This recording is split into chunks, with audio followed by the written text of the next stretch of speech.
Ano po ay muli. Yan. So just greet your neighbor and just tap his shoulder or her shoulder and say, I am glad that you are here today. Parang hindi kayo masaya, no? Naantok pa ba kayo?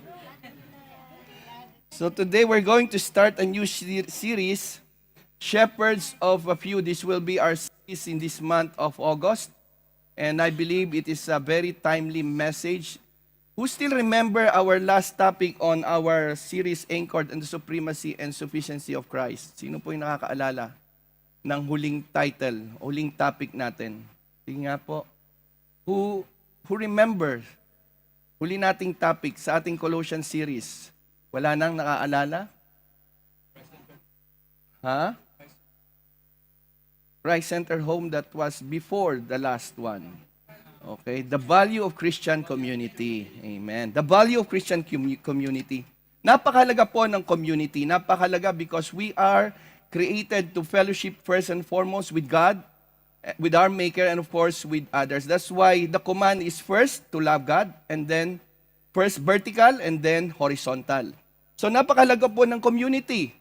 Because as the saying goes, no man is an island, and it is true. We are created to fellowship with one another, to intermingle with one another. Kaya nga, if you remember the last COVID, na kung saan we are isolated, right?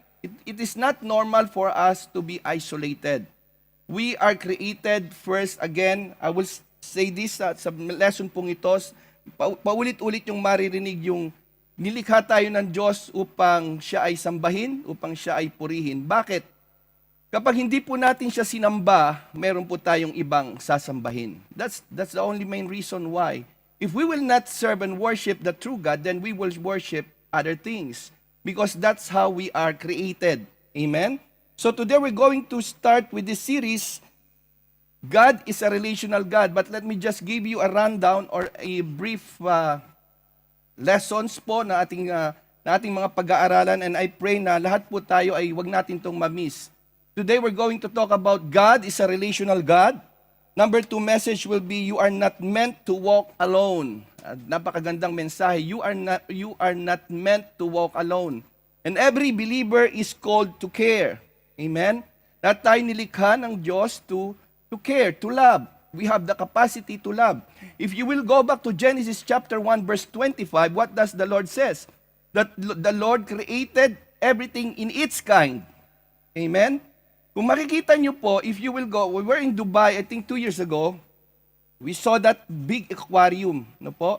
Nakita namin yung malaking aquarium doon. At malaki yung makikitang mga tinatawag na cattle doon, kundi mga isda and sharks. And if you will go to the safari, makikita mo doon mga leon. Ibig sabihin, God created everything in its kind. And we are created, actually, our creation is totally different. We are created as in the image of God, as the Bible says, because we have the capacity to love. Amen? Makikita po natin dito that when you go to a kind na hindi create, na saan create ng Diyos, which is not designed for you. Like for example, if you will go to the lions and join them, you will be their lunch. Right? So, for us as human beings, created in the image of God, we are created with free will. We are created with the capacity to love. Kaya nga po, hindi imposible nung sinabi ng Diyos, you shall love the Lord your God. Because we are created to care. Amen? To love our neighbor. And then, of course, the mission of every connection group or the mission of every life group. And lastly, we are born to multiply. You see the equation, the math God uses is not subtraction, is not addition, but multiplication. Go and multiply. Remember that word of the Lord to Adam and Eve. So as we go to this time, beloved church, we are living in a time when much of the church is drawn to the, masabi nating, extravagant. Gusto natin yung mga marami, gusto natin yung impressive, like in the West, like in the US, makita mo yung they fill the auditorium with thousands of people, and we love that. We love to see the church full packed. Amen? Nothing is wrong with that. Hindi ko sinasabing masama ito, pero nakakalimutan natin na kung saan what does the scripture tell? We quietly shift our focus away from something more essential in the heart of God.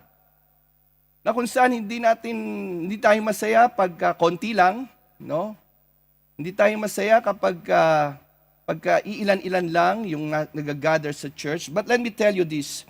When we open the scriptures, we do not first see a God who builds crowd, but we see a God who forms people. Amen? We see a God who forms people. He called Adam. He called Abraham to be the father of many nations. He called David in the obscurity before being a leader. He called Moses. 40 years, God discipled Moses in the wilderness before he brought him or he sent him to free the slaves, free the Israelites from Egypt. So God, even the Lord Jesus Christ, at the fullness of time. This is the scriptures, what the scriptures tell. Jesus did not begin gathering crowds. Kung matatandaan nyo, in Mark, sino yung una niyang tinawag? Who is Jesus' first disciple? He did not call for crusades or masabi nating malakihang event. He called individual people. He called Andrew, and Andrew called Peter. He called the 12. And on that 12, he focused on 3, Peter, James, and John. So we see here the heart of God. The heart of this series, mga kapatid, the heart of this series is that we will understand how to shepherd a few. We must understand first that God is a relational God. We are being called back to the original design of discipleship. Not as a program, not as an event, but as a life to others. This is the call for us, church. Not to be spectators, but to be shepherds. We are both a sheep and shepherds. Do you know that, church? We are both sheep and shepherds. Sheep because we have our great and chief shepherd, no other than the Lord Jesus Christ.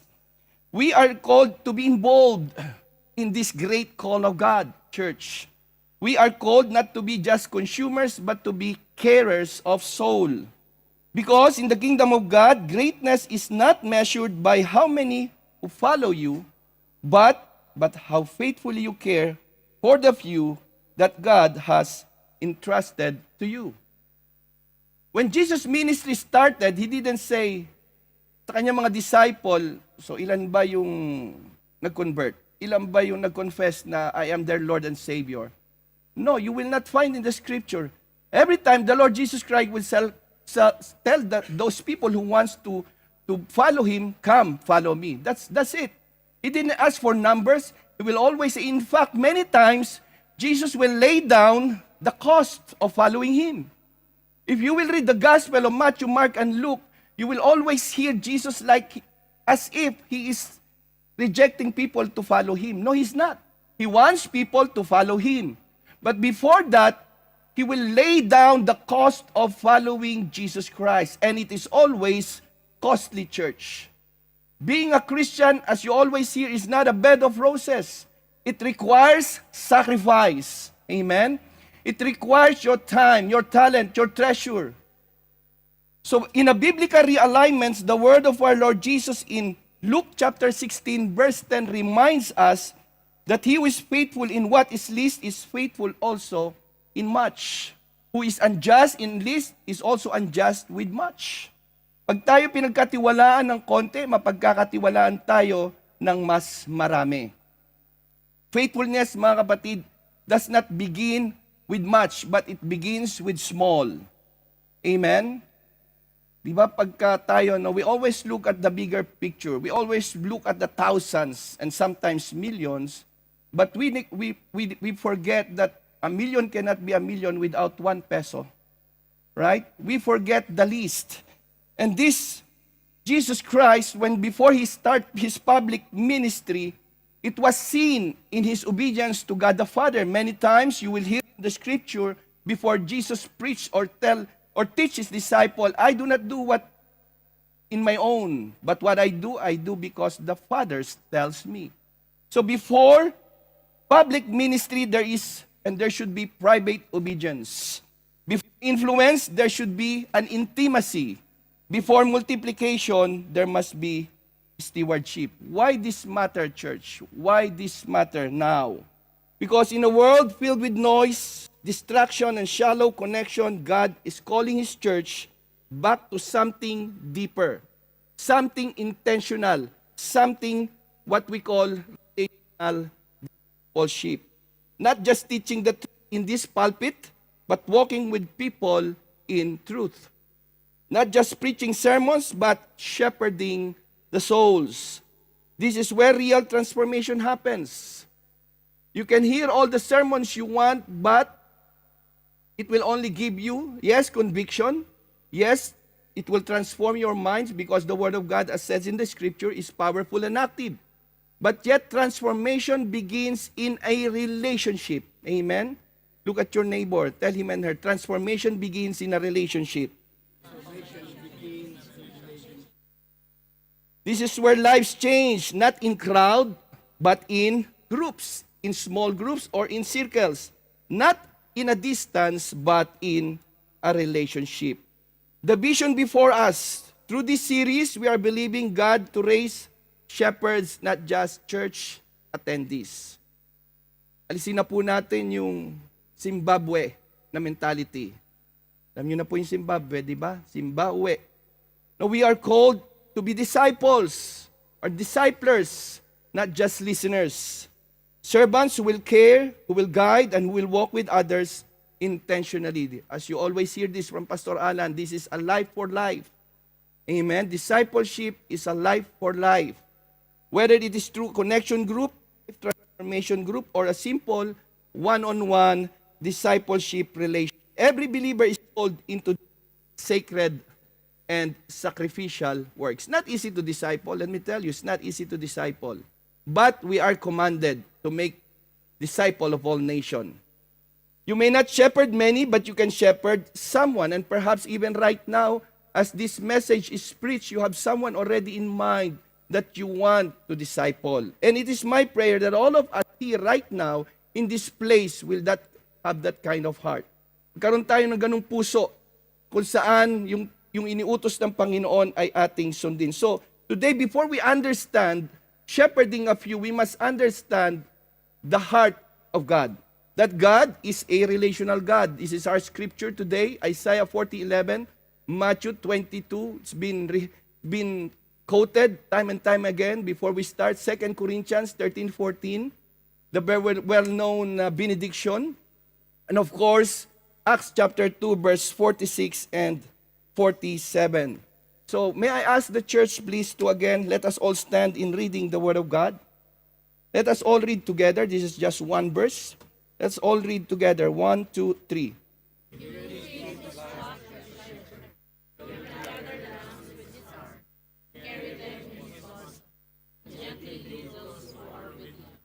Amen. You may be seated. Father, in the name of Jesus, we thank you. Lord, it is my prayer. Let this word be embedded in our hearts. Let allow us to apply this in wisdom. I ask you, Holy Spirit, to teach us, Lord, and I ask you, Lord God, to give us wisdom as we disciple, as we care for other soul, as we care for other sheep that you have entrusted into our lives. In Jesus' name I pray. Amen. Prophet Isaiah prophesied that one day he will raise a shepherd that will shepherd the nation of Israel. Not only Israel, but those who will follow. And we all know who this person is. We all know that this is the Lord Jesus Christ himself. Isaiah 40:11 presents God as a tender shepherd who feeds his flock, gathers lamb in his arms, carries them close to his heart, and gently leads the mothers. This explores the sovereign strength, the shepherd's tenderness, and the sheep's security. If we all know Psalms 23, and I believe as devoted Christian, we all know what Psalms 23 is all about. The Lord is my shepherd. We shall not lack. So as a shepherd, what does the shepherd do? Ano bang ginagawa? What is the responsibility of a shepherd? A shepherd provides. Amen? He will feed his flock like God provides real food for our souls. The shepherd stays close to guide the sheep. He knows what each believer needs to live. And that's why, if you know the Psalm 23, when he says, when the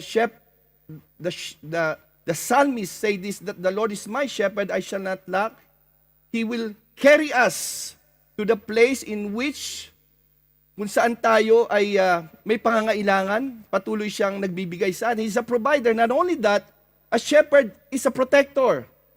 He will gather his lamb in his arm and carry them in his bosom. He sees who is hurting or too small to keep up. Carrying love in his bosom holds them near his heart. God himself steps in to save and lift us up. As a protector, mga kapatid, no, when we see the metaphor that the psalmist used, a shepherd not only provides, a shepherd protects. Amen? That's the main responsibility. In the sheep that God has entrusted to us, mga binigay niya sa atin, pinagkatiwala niya sa atin, iba-iba yung kanilang mga strength and weaknesses. And let me tell you, all of us have strengths and weaknesses. Amen? May kanya-kanya tayong lakas or sinasabi nating gift. We also have all weaknesses. And the shepherd should identify the weakness and help him to grow. Ito yung sinasabi ng hindi yung agad-agad na kung sa pag nakita nating weak, no, right away we separate them. Well, true enough, maybe you need more time and tender care for this. That was the shepherd do. In Psalm 23 again, what does it says? He carries us, He protects us with His staff. Amen. The Lord is my shepherd, I shall not want. He makes me to lie down in green pasture. He leads me beside the still water. He restores my soul. He leads me in the path of righteousness for His name's sake. Yet though I walk through the valley of the shadow of death, I will fear no evil. Your rod and your staff, they comfort me. It protects us. Not only that, a shepherd is a patient guide. He will gently lead those who have their young. He does not rush or push the exhausted. With that in mind, if you will look at the 12 disciples, we all know the story. Judas betrayed Jesus. Amen? Hindi ba alam ng Panginoong Jesus na kung saan after many years that Judas is being with Him, hindi niya ba alam na si Judas ibibetray siya? He knows. Jesus is all-knowing while still in the flesh, while He is in the body, He knows He's still all-knowing. He knows that Judas will betray Him and yet He continued to be patient with Judas. Amen? If you will go to John chapter 13, kung alam mo na isang tao ay bibitray ka, pagbubuhusan mo pa ba ng pansin para hugasan ng paa? I don't think so. Right? Kung alam mo na kung saan ang tao ay ibibitray ka, right away you will distant yourself with him or with her. Right? But not the Lord. He was patient with Judas. He washes his feet. He continued to disciple him. And so with this calling na kung saan sa bawat isa sa atin, God is teaching us to be patient with those who are fragile. Sabi mo sa katabi mo, be patient with me. What is the core truth of this message? God is a relational by nature, and He calls His people to live in loving, shepherding relationship with each other. As I said, we are living in days when the world feels increasingly unstable. This time, it's been 2 weeks, I think, no, na tahimik.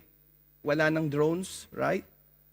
But the world that we live in, especially here in the Middle East, it's so unstable. 1 week, tahimik. 1 week, may flight. Next week, wala na naman. Hindi mo alam kung saan ka lalagay. Right? Nations rage. Alliances shifts. Kampi minsan ganito, kaaway mo na sa susunod na bukas. Hindi na tayo lalayo. Sa Pilipinas na lang. They change and they shift alliances. Events unfolding in where we are right now in the Middle East reminds us that global order is fragile and uncertain. Prices continues to go high. Pataas ng pataas. Ako na lang ang hindi tumataas, sabi ng iba dyan. For believers, however, these developments are not merely political or military. This is actually spiritual realities. What is happening, church, before our eyes is that these are all already prophesied in the pages of Scripture. These are reminders that history is moving toward the fulfillment of God's redemptive plan. A month ago, there was a new law na kung saan bawal na yung mga house churches. Well, noon pa naman, bawal na to. But now, there is already a law na kung saan kapag nagtitipon, alam nyo na ba ang law na ito? Have you read that law? You haven't read that law yet? That you can no longer, there is a penalty, no, for house of worship, no, na kung saan, well, malawak, it's a profound law. It has 30 decrees. Kung baga isipin mo, you might say now, we are not included in that. Well, noong pa man, as I said, pinagbabawal naman na ito. Kaya nga lagi niyong maririnig sa amin, we are legal, illegal. No? Kaya nga pinag-iingat din tayo. So we are seeing before our eyes the plan, the redemptive plan of God. Scripture teaches that the return of Christ will come at an appointed time determined by the Father. But until that day arrives, church, the church is not called for speculation. The church is not called to fear. Hindi tayo dapat matakot. The church is not called to retreat or to isolate themselves in their rooms. Gaano na lang ako kasi may live stream naman. Safe pa ako sa aking room. No, we are not called to that. But the church is called to faithful obedience. Sabi nga ng Panginoon, you shall love the Lord your God with all your heart, with all your soul, and with all your mind, and you shall love your neighbor as yourself. This is the great commandment. And since Jesus gave His life for us, rightly so, He commands all believers to make disciples of all nations. These two commandments reveal something profound about the Christian life. That the Christian life is not merely individual devotion, it is what? It is a relational discipleship. Gospel reconciles us vertically to God, horizontally to one another. The church therefore exists not merely as an institution but as a redeemed community gathered by Christ and united by the Holy Spirit. This is why we are beginning this series called Shepherds of the Few. So ano po yung goal ng church? The goal of the church is not merely to gather crowds, but to cultivate believers who care for others spiritually. As I said, we are called to love God and to love one another, to love our neighbors. But before we can understand, mga kapatid, bago natin maunawaan itong 2 commands na ito, kailangan muna nating maunawaan yung pundasyon, the foundation of this calling to shepherd others. And we must first understand the foundation beneath it that God Himself is a relational God. Amen? God Himself is a relational God.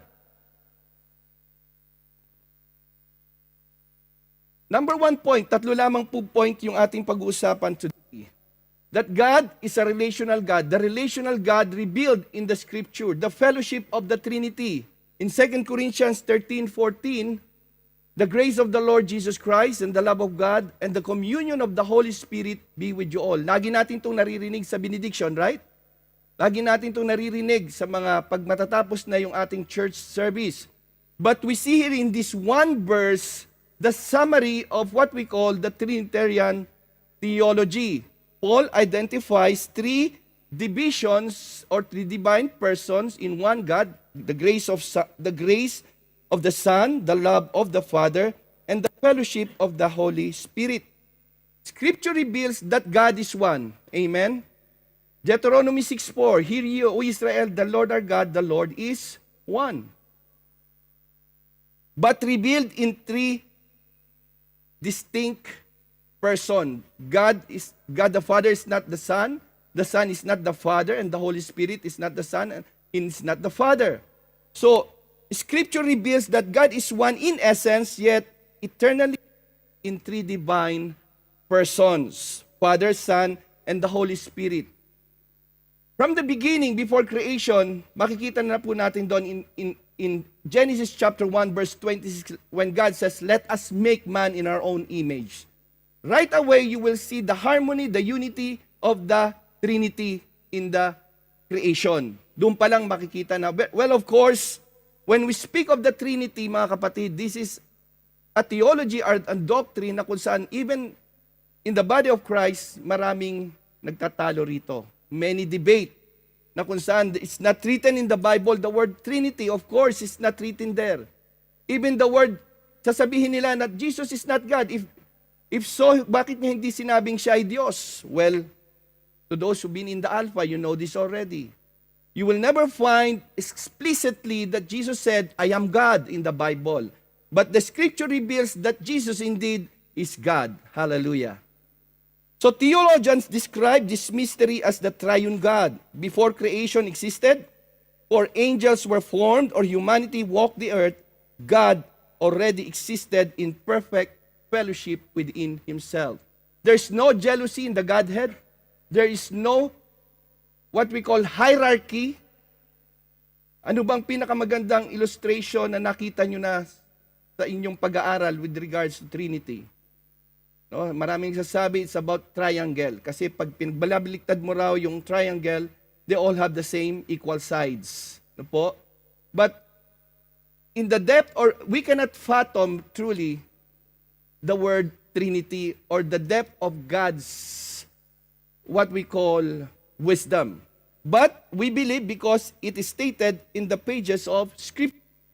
Even the Lord Jesus Christ tell Himself, prayer in the priestly prayer in John chapter 17 verse 24, when He said, "You loved me before the foundation of the world." Who is Jesus speaking here? He's speaking to the Father. He's praying to the Father, telling that who He was before the creation of time. Jesus, the Son, was with the Father, was with the Holy Spirit before creation. Within the Godhead, there exists perfect love, perfect unity, and perfect fellowship. So, why is this important, church? Bakit natin ito kailangan maunawaan? Na the God that we serve, that the God who saved us is a relational God. Because as I said, in the Godhead itself, makikita po natin doon yung relasyon ng Diyos Ama, Diyos Anak, at ng Diyos Espiritu Santo. And as I said before, we are created in the image of God. We must understand this. Kakaiba nung tayo nilikha ng Diyos. Remember when He created the light, ang sabi lang ng Lord, "Let there be." By His word, light came out. Let the ground produce its cattle. And the Lord God make everything in its kind, as I said. But when God created us, man, He created us in His own image. The image of God. So God created man in His own image. Theologians refer to this as Imago Dei, or what we call the image of God in humanity. Therefore, if we have the image of God in us, tayo rin dapat, sabi ko nga kanina, we must have the capacity to love. I cannot love that person. It's hard to love. It's very hard to love. But no, again, as I said, for us to understand that we are called to love one another, it's because we are created in the image of God who is love. Ang Diyos ay pag-ibig. Lagi nating naririnig yan. Amen? Being created in God's image includes our moral awareness to know what is right and wrong, relational or rational capacity to reason what is right again and what is wrong. And not only that, we are created with what you call spiritual consciousness, that there is a higher being. That man without spiritual consciousness is empty. Alam niyo ba yon? I always remember this from nung si Maricar po ay nag-aaral pa in Lighthouse, turo daw sa kanila, sabi ng teacher niya, "Daddy, alam mo ba?" Sabi ng teacher ko, "Ang tao palang walang Kristo sa puso ay parang donut." Bakit mo naman nasabi yan? Because a man without Christ will always have a hole in his heart. And that is why, if man will not understand why God has created him, if man will not understand that he is created to worship God, he will worship other things. That's what I said before. Kasi ito yung pagkalikha sa atin, dapat nating maunawaan yung nilikha tayo ng Diyos to worship Him. And if we will not worship the true God, we will worship what? We will worship people, yung tinatawag nating mga lodi. We will worship material things.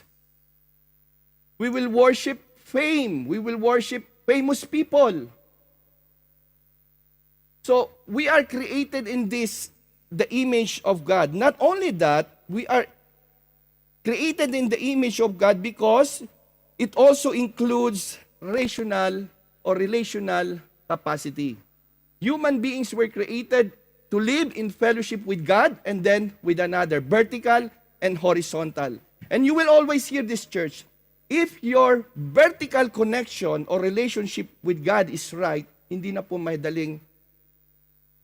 kayo mahihirapan magkaroon ng magandang relasyon sa inyong kapwa. So just reverse it. Kung hindi maganda ang relasyon mo sa kapwa mo, it only means your relationship with God is not right in the first place. Isn't it? Hindi mo kailangan ng rocket science to understand the scripture. If your relationship with God is not right, don't expect your relationship with other people to be right as well. Kaya nga ito yung unang utos, hindi naman sinabing what is the first commandment? Love the Lord. Hindi niya sinabing, love your neighbor and then love me. First, He said, love me, and then you can love your neighbor. As easy as that, pero mahirap gawin, hindi ba? First, our fellowship is with God, and then don't forget, our fellowship is with one another. This is why isolation damaged the human soul. Katulad ng sinabi ko sa inyo kanina. Di ba nung baliktanaw tayo, 6 years ago, nandun tayo, especially this place, Mabula, ito yung pinakamatagal na isolate, hindi ba?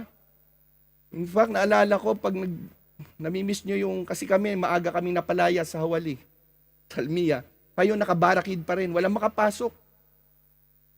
Tagal, no? Kaya nag-aabutan doon sa, naalala ko, nag-aabutan ng pagkain, doon sa bakod. And during that 4 months that you were isolated, di ba napaka-miserable ng buhay? Gustong-gusto mo na naalala ko yung kantang Ibon Mang May Layang Lumipad. Sino ba kumanta nun? Freddie Aguilar. Because we are not called, we are not created to be caged, to be isolated. We are called to what? To intermingle, to connect with each other because we are called to be in relation first with God and with others. We were designed for relationship because we were created by a relational God. Can I hear an amen? This was the original design, mga kapatid.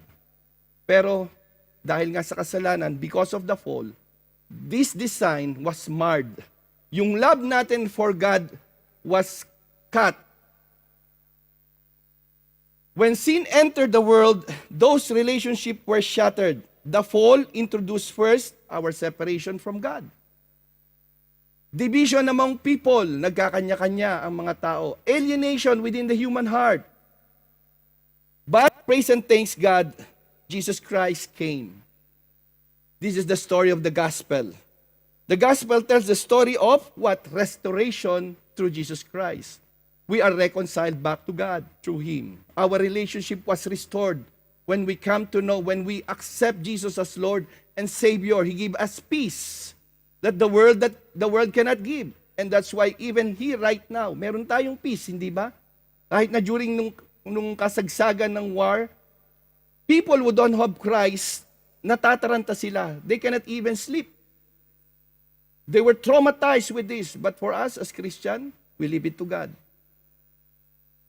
We have that peace na kahit na anong mangyari sa atin, we are safe and secured in the hands of God. We are united into one body. Sin separates people, but Jesus Christ unites us into His body. Not only that, He redeems us and He restores our relationship that sin have destroyed. So, naunawaan nyo na ba mga kapatid, bakit kailangan nating mahalin ang bawat isa? Because we are created by God who loves us. Not only loves us, but the triune God who is love in themselves. So if God Himself exists in eternal fellowship, then it should not surprise us that the church He redeems is also designed to live in relational community. So the relational church is formed. The life of the early church. Alam niyo ba tinawag na early church? Do you know? Why it's called the early church? Why is it called the early church? During the time of the apostles. It is called the early church because the church comes on time. Walang nalilate sa kanila. Kaya early church. Yung ba yun? Sabi, early church, we always see the New Testament church, the early church. But I believe so also, there is wisdom in that. It's called early church during the time of the apostle because the church comes early. But now, the church comes late. In every service. Late na dumarating. Kasi nga, last days na. Tama ba yun? So, we see in the heart of God that we are created in His image and we have the capacity to love and we are commanded actually to love. Therefore, when we came to Christ, the church is formed. The relational church is formed. In Acts chapter 2, verse 46 to 47, this is after the what we call the outpouring of the Holy Spirit on the day of Pentecost. So continuing daily with one accord in the temple and breaking bread from house to house, they ate their food with gladness and simplicity of heart, praising God and having favor with all the people. You see, pag nakikita ng mga tao na kung saan ang kanyang iglesia nandoon, masasaya, nagtutulungan, nagkakaisa, nagpupuri sa Diyos, it attracts people. Ano bang kaibahan na meron sa church nyo? Why you seems different? Kakaiba yung church nyo. I see love. You know, if we have one visitor, may bago tayo, makikita naman yan, di ba? We cannot fake it because it's an overflow of the Holy Spirit. The church is formed relationally because God made us this way. Praising God and having favor with all the people, and the Lord added to the church daily those are being saved. In fact, if you will look back at the early church again, anong ginawa po ng mga early church? If you will read the book of Acts, they sold all their possessions. And the Bible explicitly declares that no one lacks anything. Kung meron mang may pagkukulang, pupunta sila doon sa mga apostles and they will bring or tutulungan nila yung taong may pangangailangan. That's why in the early church, wala pong nagkukulang. Well, can we do that? Can we sell our possession and bring it to our finance so that the church will not lack? Well, literally, they did it in their time.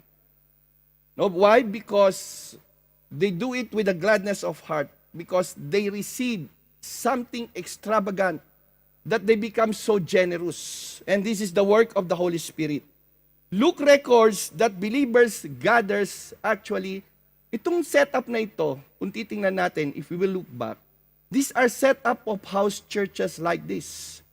Yes, they gather in public gatherings in synagogues. The apostle went to the synagogues to preach the gospel of Christ. Luke records that the believers gathered in these two distinct places. First, in temples, or what we call synagogue. The temple courts allowed large numbers of believers to gather for teaching and corporate worship. But during the time of persecution, they were scattered.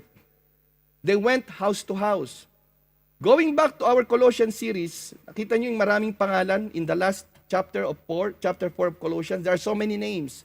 In fact, there is name there na kung saan ang pangalang Nympha and the house church in Nympha's place. Go back to Romans 16. There are so many names there. There are actually 5 house churches there. And by the way, let me just also remind you, mga kapatid, the opening of our house church in Mahbula, in the house of Pastor Roy and Minister Gay. Can we give the Lord a clap of praise? Oh. Alam niyo po ang nangyayari ngayon sa atin itong mga paghihigpit? I believe that God is bringing us back to the original design of house churches. Way back, going back to the year 2006, 20 years ago, I remember when we opened our house to be a house church in Salmia. Yun ang kauna-unahang house church ng GCI. Actually, it was FCCC before, not yet GCI. That was the first house church. Hindi pa noon nagkakaroon ng mga house churches, but we already started house church. And I believe na kung saan binabalik tayo ng Panginoon sa ganitong setup. Nung nawala po yung Mabula, napakahirap ng transition, right? Because we want to gather marami. We want loud music, complete band. Ngayon, pag gitara na lang ba, hindi na ba tayo makapagpuri sa Panginoon? Of course, we can still. I love that kanina. Sabi nga ni Ate Ara, no? Even without the mic, even without the sound of the guitar, we can still worship God. Amen? Personal fellowship in homes. This is the original setup of the early church. Luke also notes that they broke bread from house to house. They gathered. They set up table after the word. Tulad naman ng, kaya nga ito, house church na talaga. After this, we will have food fellowship. Right? Talagang ginagawa na natin, binabalikan na natin yung biblical early church setup. And in this setup that we come close to one another. Hindi ba? During our time, napakaganda pong magsabi natin makipag-fellowship, wala na sigurong sasarap pa kundi sa harapan ng pagkain. Lalo na pag masarap ang pagkain. Hindi ba? So the house gathering were essential because they allowed believers to practice what we call one another. This is the one another commands in the scripture, to love one another, John 13, 34, 35, to pray for one another in Ephesians, in Colossians, in Philippians, bear one another's burden in Corinthians, exhort one another. This is the one another na kung saan sinulat ni Paul sa mga mananampalataya. This is the one another set up in house churches only that we can practice this. You cannot practice that in big gatherings. Amen? That's why this series is encouraging us to go back to small groups. This series is encouraging us to disciple one another as we wait for the return of the Lord Jesus Christ. These commands, though, cannot be fulfilled in anonymity or secrecy. They require intentional relationship. The biblical pattern from the very beginning, the church function through two complementary environments. Hindi naman sa atin sinasabi na hindi na tayo mag-gather ng malakihan. Sabi ko nga, nothing wrong with that. But large gatherings, of course, they proclaim truth. But small gatherings cultivate discipleship and intimacy. Preaching informs the mind. Relationships shapes the heart. Amen? In this small setup na kung saan mas nakikilala natin ang isa't isa. In this small setup that we can see the need. Can you see the need? If it's a big church, of course you cannot. Kaya nga, even in our life group, right? In our life group, as much as possible, dapat maximum 6 lang sa inyong life group. More than that, the discipler or the life group leader, he cannot tend to the needs of the flock. Kaya, smaller is better. Amen? Smaller is better. Historical observation in the Roman world of the first century, Christians did not possess church building. Wala pa naman noong mga church building talaga. Ngayon na lang yan in our time. Believers often gathered in homes known as house churches, and these gatherings were places where scriptures was read, prayers were offered, meals were shared, and discipleship occurred. The church grew not only through preaching, but through relational networks of believers caring for others. So we see here the relational God and the relational church is formed, but it goes further. And this is the last point of this message, that the relational mission is given to the church, our mission, the Great Commission of Jesus Christ. Jesus said to him, "You shall love the Lord your God with all your heart and with all your soul and with all your mind. This is the first and great commandment. And the second is like it, you shall love your neighbor as yourself. On these two commandments hang all the law and the prophets." You see, church, love in the Bible is not merely emotional. When you read in the Bible the word God loves the world, for God so loved the world, it speaks of a sacrificial love. It speaks of what you call the agape love.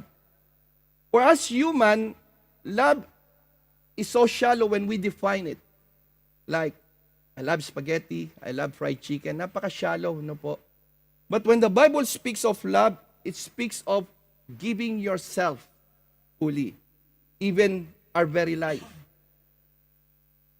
Kaya nga ang Panginoong Jesus, makita mo talaga, He demonstrated His love by giving Himself for us, dying for us on the cross, so that you and I can be forgiven of our sins, that humanity can be redeemed from their sins. Through the substitutionary death of Jesus Christ, by taking the penalty of sin on Himself, He reconciled all sinners to God. But let me quote that. So, ibig ba sabihin nito, lahat ay ligtas na since Jesus died for all? Well, hindi. Very clear also in the scripture. To those who believe and receive Him, God gave them the right to become children of God. Yes, Jesus Christ died for mankind, but only those who will respond to accept Christ as Lord and Savior of their life, sila man po yung pinagkalooban ng Diyos Ama na maging kanyang mga anak. The cross, therefore, becomes the ultimate expression of God's divine love. And those who receive His love are called to extend it to others. Lagi nyo itong naririnig, mga kapatid, no? You cannot give what you don't have. You cannot love without first the love of God in us. We only love because God first loved us. The scripture tells us this clearly. So, kung susuriin natin ang ating mga sarili, mga kapatid, tingnan natin talaga, no, bakit kaya nahihirapan akong mahalin pa rin ang kapatid kong ito? Maaaring wala talaga ang pag-ibig ng Diyos sa akin. We must examine ourselves daily. Kaya nga sabi ni Paul in 1 Corinthians 13, examine yourself if you stand in faith. Examine yourself if you are walking in faith or walking in love. One of the primary ways believers demonstrate this love is what? By caring, loving, shepherding one another. The pattern of Christ. This is modeled by the Lord Jesus Christ. Kaya nga, what Jesus preached, He live it out. Kung ano yung tinuturo ng Panginoon, ginagawa niya, pinamumuhay niya. Jesus Himself modeled this. He ministered to the crowds, but He invested deeply in the 12 disciples. Within that group, He focused particularly on Peter, James, and John. Sila lagi yung kasama ng Panginoon kahit saan siya pumunta. These three disciples witnessed the transfiguration of the Lord Jesus Christ. Nakita nila kung paano nabago yung anyo ng Panginoon. Nakita nila si Moses and Elijah. Remember that transfiguration in the Mount of Olives? Na kung saan, with their eyes, they saw Elijah and Moses with the Lord Jesus Christ. So church, I believe that this message, itong mensahe pong ito ay simple. This is a call for all of us to respond, this especially in the last days. We are a church in the last days, kung titingnan nyo, yung mga nangyayari sa ating kapaligiran. At paulit-ulit lamang mangyayari ito. Kala nyo may peace na? No, there will be no peace. Yes, we pray for peace, but if we will look at the scriptures, these are signs of time that the imminent return of the Lord Jesus Christ is at hand. So, we close in this Christ-centered climax. All of this brings us back to the one who stands at the center of this message. The prophecy of Isaiah himself describes the coming Messiah with these words, "He will feed His flock like a shepherd.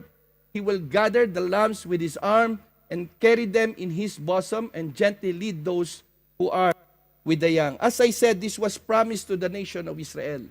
But sadly, the nation of Israel rejected their Messiah.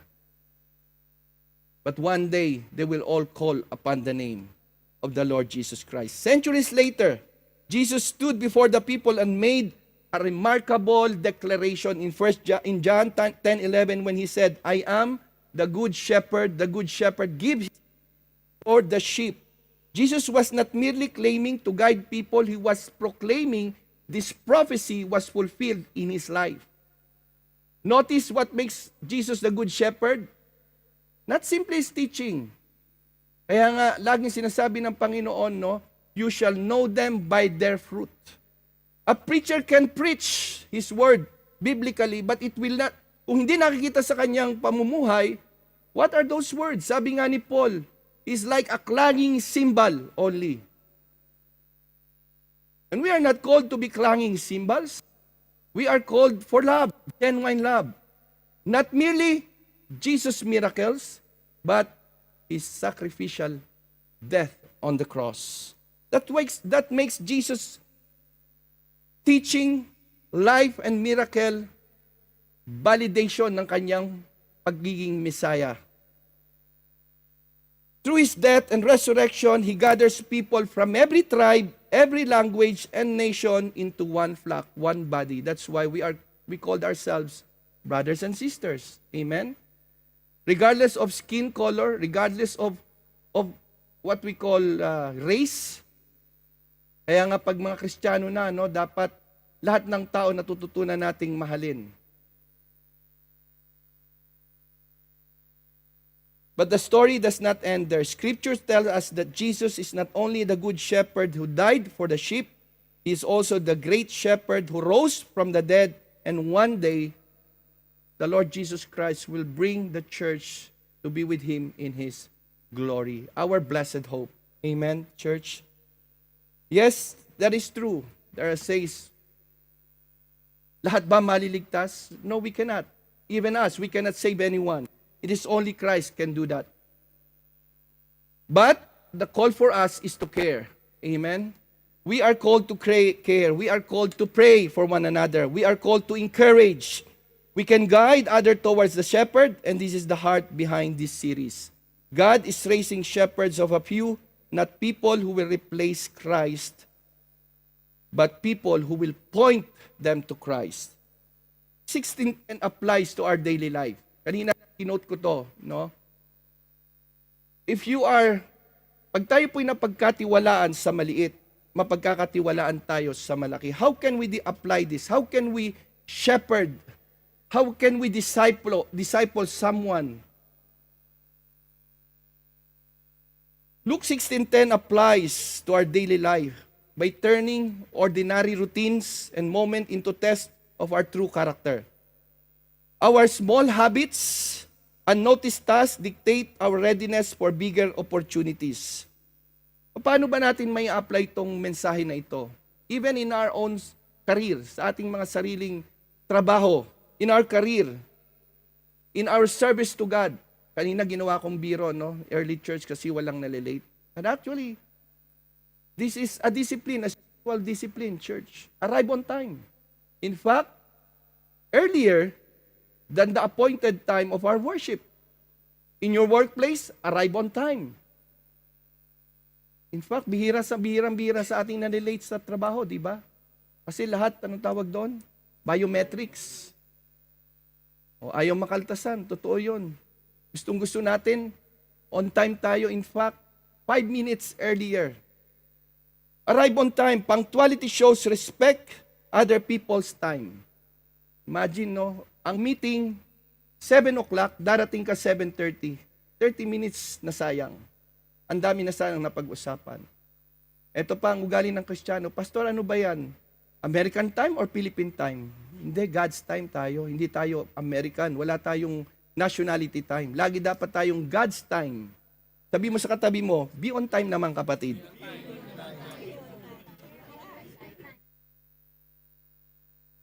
Imagine meron kang i-disciple, pinangakuan mo, okay, we will meet 7 o'clock in Shake Shack. O dumating ka 8 o'clock. Isang oras na naghihintay doon. Do quality work. Complete small assignments with excellence even without supervision. Avoiding cutting corners. True integrity means doing things right when nobody is watching. Amen? Consistency. This is called consistency. Pinagkatiwalaan tayo ng Diyos sa maliit na bagay. Ano naman kung you are setting up the church tables, chairs before the worship service. Maliit na gawa ba ito? No, it's not. Sabi nga ng Bible, no, our labor is not in vain.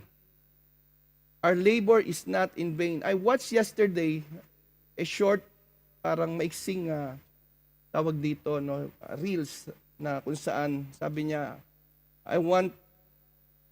ang tawag doon, ministry of obscurity.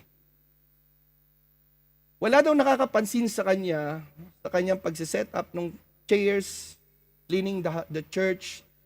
Pero napagalitan pa siya one time nung hindi niya na-set up on time yung mga chairs. At sumakit ang kanyang loob. Sabi niya, lilipat na lang ako sa ibang church. Well, I believe somehow, naman minsan, no, as leaders, na kung saan dapat ina-appreciate din naman natin. But this just come to my mind.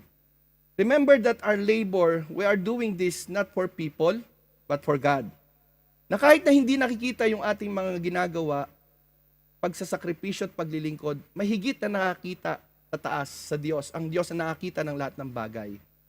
Minsan po, no, as leaders, we might overlook yung mga ginagawa nyo, but God never looks on what you're doing. Amen? He's the one who rewards all of us in what secret and in public. Doing the right thing when no one is watching builds true integrity. Not a call for attention, not a call for masabi nating appreciation, but sometime naman masarap din naman talagang na-appreciate ka. No, but remember this church, no. Yung ating pong paglilingkod na ginagawa natin in secret and in public, I believe it is God who rewards everything that we do for Him. Even this call, pagtawag sa atin, no, as we go through this series, mas lalo nating maunawaan yung ating pong pagkatawag, yung ating pong responsibilidad bilang mga tinawag ng Panginoong Jesus. Small choices reveal how a person will handle large crisis of more blessing. And everything we have, remember this church, belongs to God and we must manage it properly. So, to conclude this, we began this question, what should the church be doing in this uncertain times? The answer is not fear. Hindi po tayo dapat matakot. Alam nyo, hindi pa man tayo pumupunta sa point of death. You open the news, what's happening in Nigeria? The churches in Nigeria are being burned. During their worship service, para silang mga kalapating tinatarget ng mga radicals. No? But they continue to worship. They continue to gather. Buhay nilang nakataya. And sometimes, church, this should motivate us. Tayo, news pa lang, narinig pa lang natin, ang dami ng message. Pastor, mag-gather pa ba tayo? Mag-zoom na lang tayo, Pastor. Delikado. Here we see the test of our true faith. I'm not saying we should not submit to the authority or the law of the land. Yes, we do. We submit to the authority of the land. But let me tell you, until when we will submit if it's against the word of God? If you will read Acts chapter 5 verse 29, kung saan nung time ng apostle, they continue to preach the gospel, pinagbawalan sila. In fact, they were imprisoned. Kinulong sila dahil sa pagpipreach ng gospel. But the angel of the Lord set them free. Right after they were set free, they continue to preach. Galing lang sila sa kulungan, na kung saan kaya sila nakulong dahil sa pagpipreach ng gospel, they are again on the same streets. And then they were, what? They were warned not to preach in the name of Jesus. Pero anong sagot ng apostle? Sabi nila, we better obey God rather than men. So yun lang mga kapatid, yung time na kung saan magsasabit tayo in authority, the time only that we will not submit if it's against the word of God. Amen?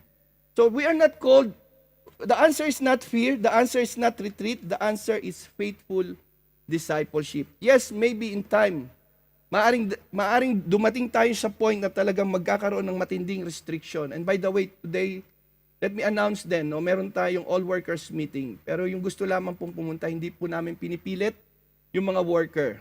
Kung kayo po yung natatakot, wag po kayong pumunta. Hindi po ito sapilitan. Even in worship. As I said, this is a true test of our faithfulness and character. The answer is faithful discipleship. God is a relational God. He created us for relationship. He redeemed us into a community, and He may call His people to shepherd others in His, and He now calls people to shepherd others in His name. You may never lead thousands, but you can influence someone. You can encourage someone. You can pray for someone. Let us pray. Let's bow down our head in prayer. Father, we come before you, Lord, together in prayer. Lord Jesus, you are our great, our good shepherd. Thank you for loving us and bringing us into this church, into this family, oh God. Lord, we admit, we confess that at times, Lord, we have only lived for ourselves. But this is not our calling. Thank you, Lord, for this message this morning. You are calling us, Lord, you are bringing back to the original design of the church, and that is to disciples few. To gather, oh Lord God, in house churches, to teach us, Lord, to love you with all our hearts, oh God. Father, we thank you for this message. Help us, Lord, to shepherd someone, to bring them closer to you, oh God. Make us faithful servants until the day you return, oh God. Lord, this we pray in the mighty name of Jesus. Amen and amen.